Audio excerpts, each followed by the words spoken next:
Can we just settle like the Jamar Chase, Justin Jefferson debate now? Can we have like an adult discussion about this and admit that Jamar Chase is a great player who's had 1 year under his belt and Justin Jefferson's had 2, and it's really hard to declare anything when you're dealing with someone coming off a rookie season. Am I crazy to think that Justin Jefferson should be widely considered to be the better receiver at this point, or is Jamar Chase closer than I think?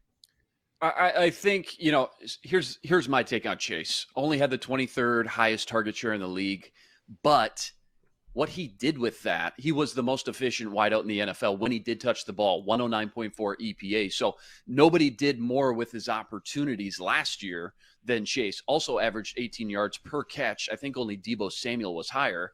18 yards per catch. That's insane. Top 5 in YAC, 550 yards. So all in all, between the efficiency you get and the explosiveness, extremely safe pick, extremely high floor.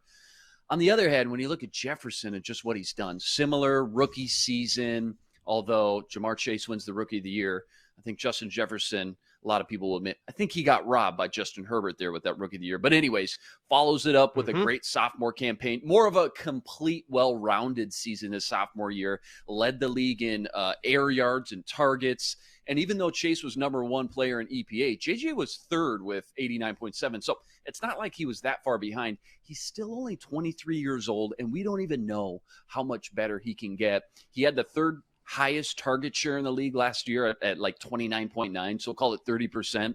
And even though we talk about KOC is going to get him the ball even more, he is fighting with Thielen, Osborne, Irv Smith's coming back, and then Dalvin in the whole running game as well. So that's a lot of mouths to feed. I think it's far more than what Chase is surrounded by in Cincy. So I think that 30% target share could drop this year. And even despite all that, I still think he puts up better numbers than Chase. And I think people get into this debate about like speed because JJ didn't run as fast of a time, at the combine or on the stopwatch. So like, I'll give them that. I think Chase maybe wins a foot race, not by much. We know JJ's not slow. We're not calling him slow, but if I'm a quarterback, one thing you just can't teach is the catch radius. For a quarterback, you get that big window to throw into, some more room for error, and then also just how deadly JJ is at the contested catch rate. He was so good at LSU, and then you saw it actually transition in the NFL as well, and coming down with those 50-50 balls. So he's a quarterback's best friend, too good to pass up. I think JJ checks more boxes than Chase does. Again, I think Chase has maybe a higher floor, you could argue, but JJ has the higher ceiling. And if I was drafting a team from scratch today, or if I was a quarterback kind of choosing my weapon, my fighter that I wanted to play with, I'm taking JJ 9 out of 10 times. I really am. So I think I'm with you, Sam. If you look at this is kind of a fantasy discussion, and it's fantasy season. It kind of is. JJ's going higher than Jamar Chase, and I think there's a reason for that. If you look at like betting over-unders and everything, like everything is projecting Justin Jefferson to have more volume stats. And I think there's a reason for that in terms of like surroundings, in terms of scheme. But both these guys are top 5 receivers. I mean, we're nitpicking here. When you get to that level, if you're going to try to compare 2 people that are that good, you have to nitpick. And so if I'm going to find a nitpick for Jamar Chase, it's probably that there were a couple of breakaway plays, probably had a huge impact on like his EPA per play and a lot of his stats that were kind of fluky. There's some tipping stuff. There was some, break a tackle. I think there was one where he was like accidentally not touched down, where he like made a diving catch and the defense didn't touch him down. He got up and ran. Like that kind of stuff contributed. It's not like he's secretly not good or anything, but if we're going to nitpick and get to, if we're going to have to compare these 2 players, I just can't get out of my head what I've been looking at all camp. And what Justin Jefferson has been doing is, I don't know. It's hard to imagine a guy being better than that. That's a homer take, I know, but he looks insane. That's why it's so hard to talk about. All 3, 4 of us get into these podcasts and record these shows. It's hard to talk about because it just sounds like you're being a homer. You got the purple glasses on and you're drinking the purple Kool-Aid. I'm not sorry. But it's like, it's just so hard not to get excited, man. I mean, flashes of Randy Moss statistically, and he's backing it up. And I agree with you on Chase. A couple of fluky plays there. I remember that Baltimore Raven quick slant or a bubble screen, and it's just like, the safety took a bad angle and somebody stopped chasing him, and all of a sudden, boom, he 80 yards to the house, all yak. That's why they and it's call just him like, Chase. all right, that seemed a little chasing. fluky. And I will say too, since he's offensive unit completely the same this year, if anything, they've improved their offensive line. I know that through free agency, meaning maybe he gets more deep shots, maybe he gets more chunk plays. I think he'll have more targets and catch more balls than he did last year. I think we know he crushed the yardage. I can't remember off the top of my head, maybe 1,600 yards, but I think he had 88 catches. I think he catches more balls than he did last year, which is saying something. But, all that makes it really hard to bet against him. We'll see how JJ does again. 30% target share last year under Clint Kubiak. That was wild. And now he's supposed to get the ball even more. A lot of mouths to feed, but I still think he ends up being more productive than Chase this year. The Vikings switched coaches to somebody that probably will do a little bit less of run to set up the pass. That was the Kubiak thing. And the McVay, the O'Connell thing is going to be a little more, I think, pass to set up the pass. And the Bengals went from Zach Taylor to Zach Taylor. I don't think he's going to change a lot from the offensive game plan that got him to the Super Bowl. Advantage Jefferson. Yards per route run, overall yards, contested catch rate, first downs, deep receptions, and drop rate. That's a big problem for Chase. He was 5th worst drop rate of full-time receivers last year. Advantage Chase, yak, depth of target, barely, touchdowns, passer rating when targeted. So that's 6 out of 10 to Jefferson, but I think the most important factor is 3,000.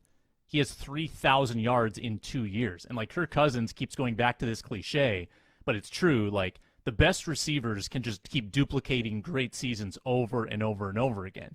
And Jefferson's done it twice. Like he had a historically good season and then topped himself. And Chase can do the same. Like Chase can match him. But until we get like 5-6 seasons under our belt, I think you got to lean toward the guy who not only is statistically superior, but has a record amount of yards in 2 seasons. It's a fun argument, and I just wish there was actually more of a rivalry between them and not sort of this camaraderie, like chumminess where hey, let's get people riled up. Yeah. Well, Jefferson will be a Raven in 2 years. Then it'll be...